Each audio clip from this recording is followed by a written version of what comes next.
നമുക്കിന്നൊരു rare variety കൃഷ്ണനീലയെ പരിചയപ്പെട്ടാലോ? ഇതിന് വേറെയും പേരുകളുണ്ട്. പക്ഷേ തുമ്പർജിയുടെ ഫാമിലിയാണ് ഇത് വരുന്നത്. കുഞ്ഞു കുഞ്ഞു നീല പൂക്കൾ, അതിനുള്ളിലൊരു മഞ്ഞ കളർ ഷെയ്ഡ് വരുന്ന സുന്ദരി കുട്ടികളാണ് ഇവർ.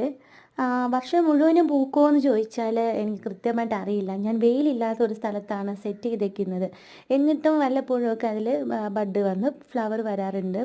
ഇങ്ങനെ കുഞ്ഞാണെങ്കിലും അതിൻ്റെ പൂവിനും ഏലയ്ക്കും ഭയങ്കര രസമാണ്. ഏലം നമ്മൾ കത്രിക കൊണ്ട് വെട്ടിയിട്ടതുപോലെയാണ് കാണുന്നത്. കൃഷ്ണനീലയുടെ ഫാമിലിയിലെന്ന് പറയാൻ കാരണം ഇത് ഞാൻ ഗൂഗിൾ ചെയ്ത് നോക്കിയപ്പോഴും തുമ്പർജിയ അവരുടെ കാറ്റഗറിയിലാണ് കാണിക്കുന്നത്. ഇത് നമ്മുടെ തുമ്പർജിയ കൃഷ്ണനീലയുടെ വൈറ്റാണ് ഇത്. അലമാൻഡ എന്നും പേരുണ്ട് ഇതിനൊക്കെ. കൂടുതൽ ഡീറ്റെയിൽഡ് വീഡിയോ ഞാൻ പിന്നൊരു വീഡിയോയിൽ ചെയ്യാം കേട്ടോ. ഇതും നമുക്ക് വർഷം മുഴുവനും ഫ്ലവർ തരും. എൻ്റെ കയ്യിലിരിക്കുന്നത് നീലയാണ്, ലൈറ്റ് നീല. ലൈറ്റ് നീലയെക്കാളും വൈറ്റിൻ്റെ പൂക്കൾ അത്യാവശ്യം സൈസ് ഉള്ളതാണ്. ഇത് ഡാർക്ക് നീലയാണ്.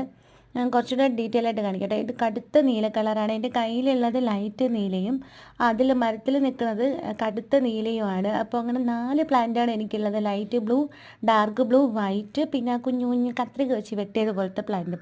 അപ്പോൾ ഇത് 4ൻ്റെ കട്ടിങ്സ് വേണമെന്നുണ്ടെങ്കിൽ വേഗം മെസ്സേജ് ഇട്ടോളൂ. ഞാൻ വാട്സപ്പ് ചെയ്യുന്നവർക്ക് കുറച്ച് പേർക്ക് അയക്കാനുള്ളൂ, ഒത്തിരിയൊന്നുമില്ല. അപ്പോൾ ആദ്യം മെസ്സേജ് ഇടുന്ന കുറച്ച് പേർക്ക് ഇതിൻ്റെ കട്ടിങ് അയച്ചു തരുന്നതാണ്. Thank you.